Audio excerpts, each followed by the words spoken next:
Well, it's great to have you with us. I am Craig Groeschel, and welcome to episode number 2 of the Craig Groeschel Leadership Podcast. What I want to try to do in these podcasts is I really want to honor your time. I'm going to do my best to bring content that adds value, but I'm not going to beat around the bush and say a lot of things that will take more time than is necessary. What I want to do is bring some real specific leadership thoughts that I hope will equip and inspire you as a leader. I love to learn from you. So if you've got great leadership articles, books, ideas, thoughts, if you say, Craig, you're crazy, and you want to correct me, if you want to ask questions, whatever you want to do, you can always email me at leadership@Life.Church. In fact, especially if you have questions, I would love to take those and answer a few of them on the different episodes. Just ask away at leadership@Life.Church. If you want to follow me on social media, I'd love to have you follow on Twitter, Instagram, Facebook, or also on Periscope. I do occasional little brief leadership teachings as well. I always love the live interaction of people on Periscope. We will be posting these in different places if it helps you to digest the content. They'll be on iTunes, on YouTube, on Life.Church/open. We'll be posting the show notes in different places as well. If you'd like to look at the notes, maybe go over them with your team. They'll be available at craiggroeschelbooks.com, and wherever else we can put them, we'll make them available for you. Let me review what we covered last week. And again, I think it's even more helpful if you do have a team to process this with the team. You may listen to it and then kind of go over some questions or ideas together. But if you were with us on the last episode, we talked about 3 different types of leaders. Today, we're going to talk about 3 more. To review last week, just briefly, we talked about unpredictable leaders. You've all worked with somebody who's unpredictable. We're going to do this, now we're going to do this. We've got this new project, now we're going to release this product line, but this is going to work now. And this is going to change everything. And oh my gosh, we're all sitting there going, nothing has lasted more than 6 months. Unpredictable leaders produce hesitant followers. If you as a leader are always unpredictable, your people over time will become hesitant. I don't know what to do. I don't know what you're going to do. There's no consistency, and so therefore we don't know what to expect. We talked about the value of consistency. Successful people do consistently what normal people do occasionally. Working an average plan consistently is better than a great plan, than a bad plan, than a mediocre plan. We want to be consistent in our leadership. The second type of leader we talked about was the domineering leader. My way or the highway, this is the way it's going to be because I'm the boss and I said so. You know the type. Domineering leaders produce compliant followers. You may get compliance, but you're not going to get commitment. We want commitment. We want total buy-in. We don't want employees working for us. We want people with an ownership mindset serving the higher vision. And so we must work against being domineering. In order to keep from being domineering, the most valuable thing we can do is ask questions. What do you think? What ideas do you have? If you were in charge, what would you do? We're going to ask a lot of questions. We talked about secretive leaders. We all know organizations where people are really secretive. Well, you can't know this. This is only for us to know. The problem is secretive leaders produce guarded followers. They're guarded. When we're secretive, we're communicating that we don't trust them. If we don't trust them, we cannot expect them to trust us. One of the greatest ways to create vision buy-in in our organizations is to communicate information. Over-communicate, communicate. Say it again. Communicate even things that you think people may not care about, because the more they know, the more they'll care.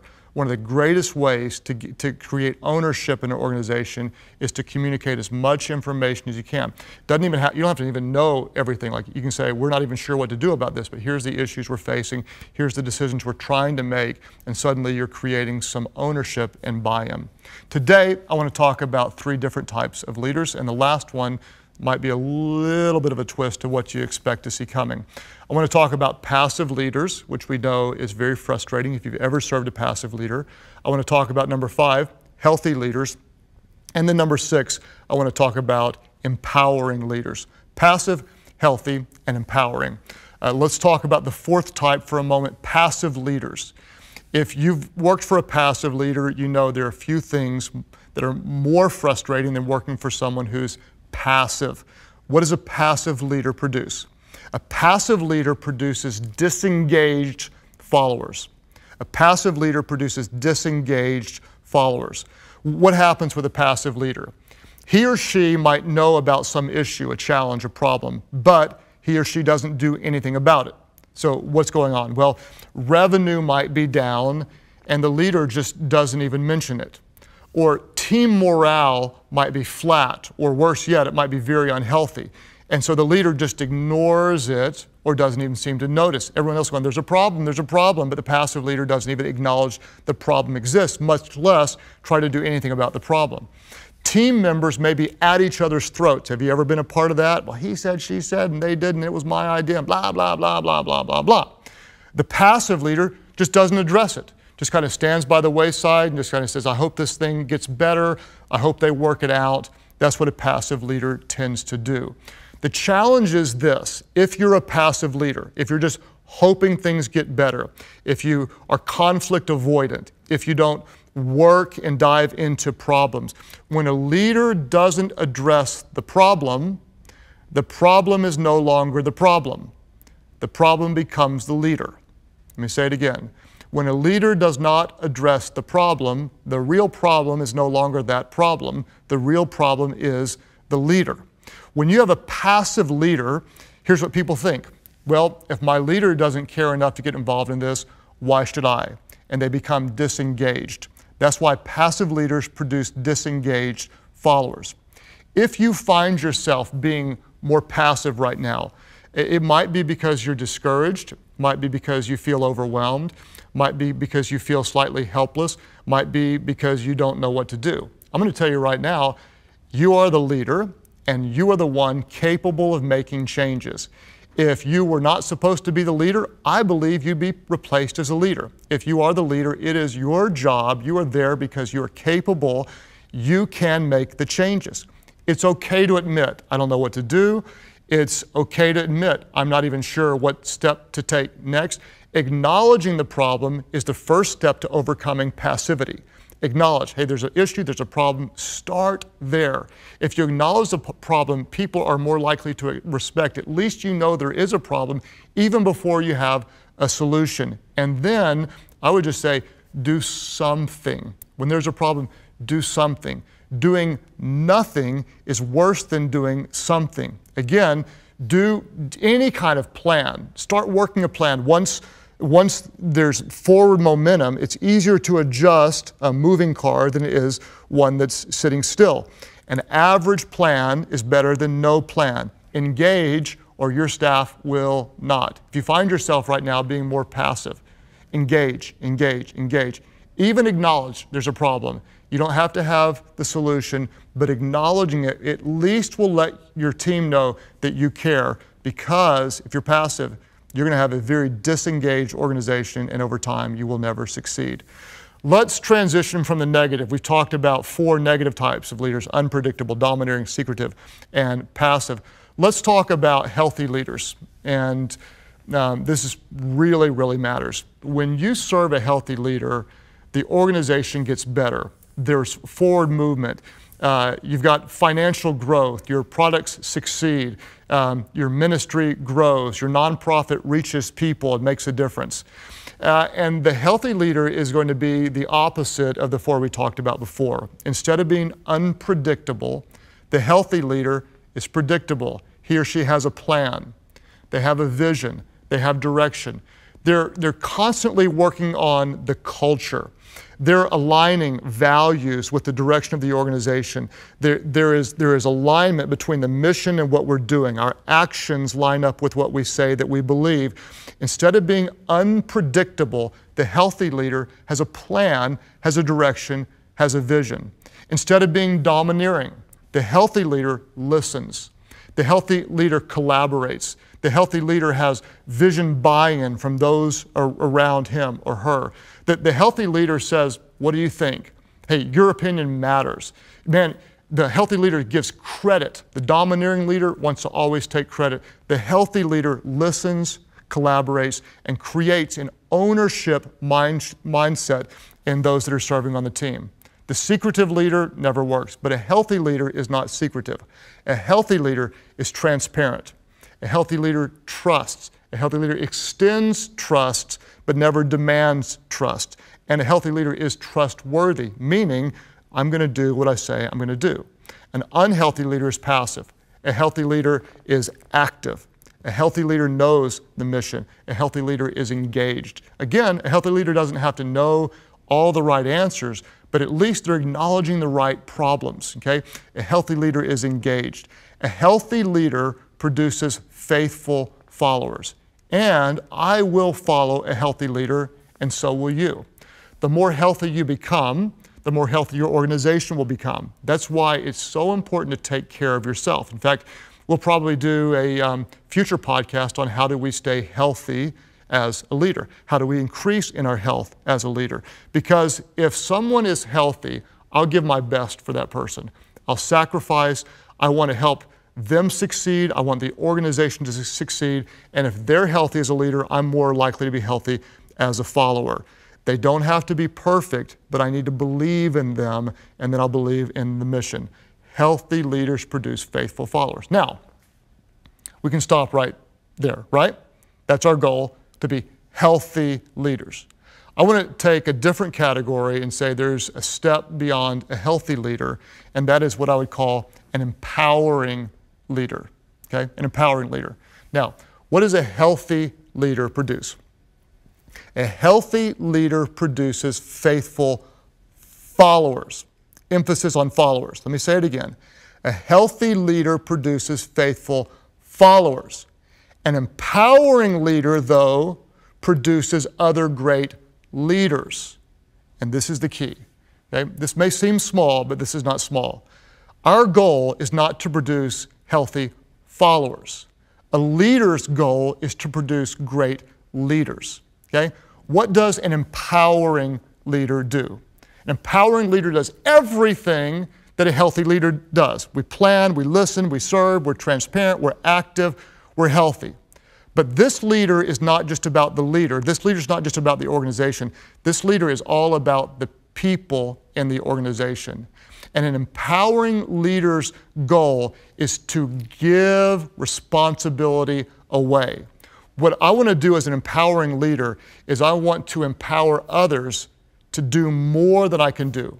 I want complete, full-on ownership in the mission, in the organization, and the only way I'm going to get that is to give it away. Now, people often ask, how do you get and keep great staff members? Number one, I believe you don't just get them, you build them, okay? You don't go find them, you build them. The way you keep them is by giving them significant leadership responsibilities. If you just tell them to do what I tell you to do, they're going to be followers. If you give them the freedom to create, they're going to become amazing leaders. We're going to empower people. Now, how do we know if we're an empowering organization? Here's a real simple exercise that you can do with your team. Simply ask the question that goes something like this. How deep in our organization have we empowered people to say yes? How deep into our organization have we empowered people to say yes? What do I mean by that? It's really easy to say, no, we're not going to do that. No, that's not a good idea. In order to grow as an organization, we have to say no to a lot of things, but we have to say yes to the right things. Typically, in a regular organization, the ability to say yes to a new product launch, a new idea, a new campus, a new hire, typically that rests at the top of the organization. It might be with the CEO, the lead pastor, the head of the department. Who can say yes?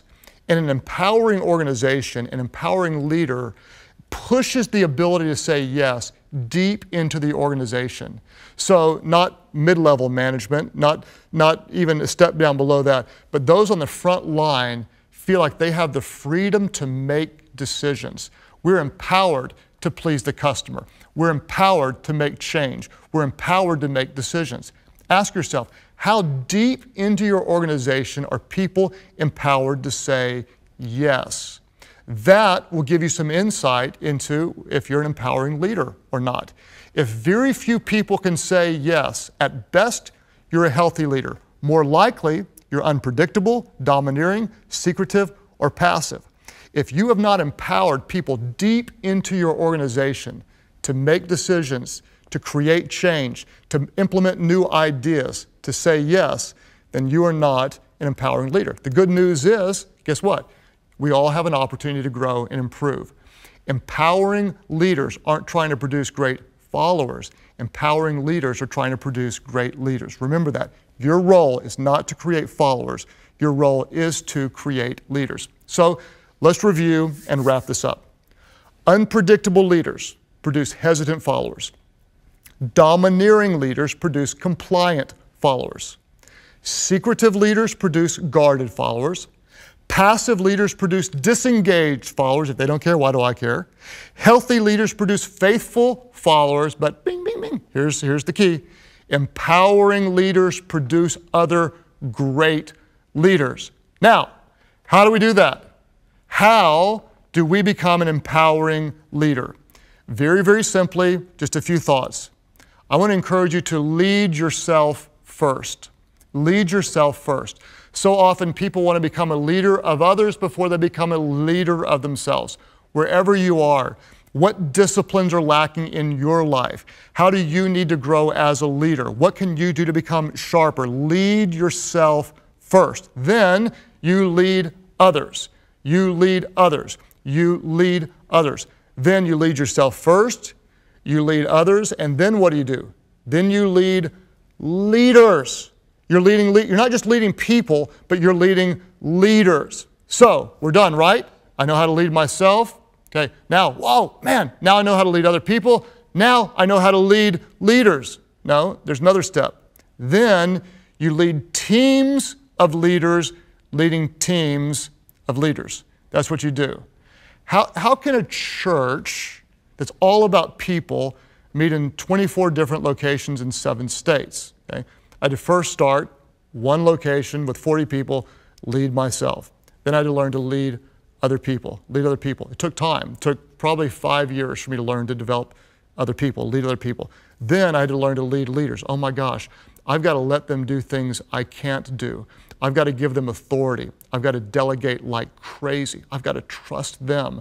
I've got to let them make mistakes. I've got to let them grow. That's going to take time. Then one day, I'm not just leading leaders, but now I'm leading teams of leaders, leading teams of leaders, the people that I may not have ever even met, but I trust and value with all my heart. Why? Because they are amazing leaders deep in the organization with the ability to say yes and further the mission that makes everybody better. So, I'm going to lead others, lead leaders, then lead teams of others. And I'm not going to say, do what I do. I'm going to say, do things that I cannot do, and our whole organization is going to get better. I want to remind you to send questions to leadership@Life.Church. If you enjoy this podcast, tell somebody about it. I'd love for you to do this with your team. I think as we learn together, we always get better. Remember, you don't have to know it all to be a great leader. Be yourself. Why? Because people would rather follow a leader who is always real.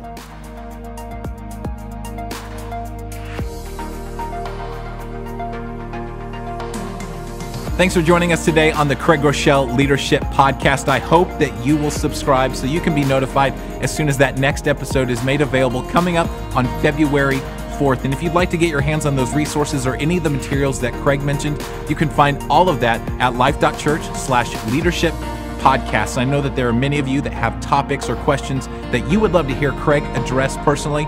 And all you have to do is send us an email to leadership@Life.Church and we'll get them directly to him. Thanks again for joining us today. We'll hope to see you next time right here at the Craig Groeschel Leadership Podcast.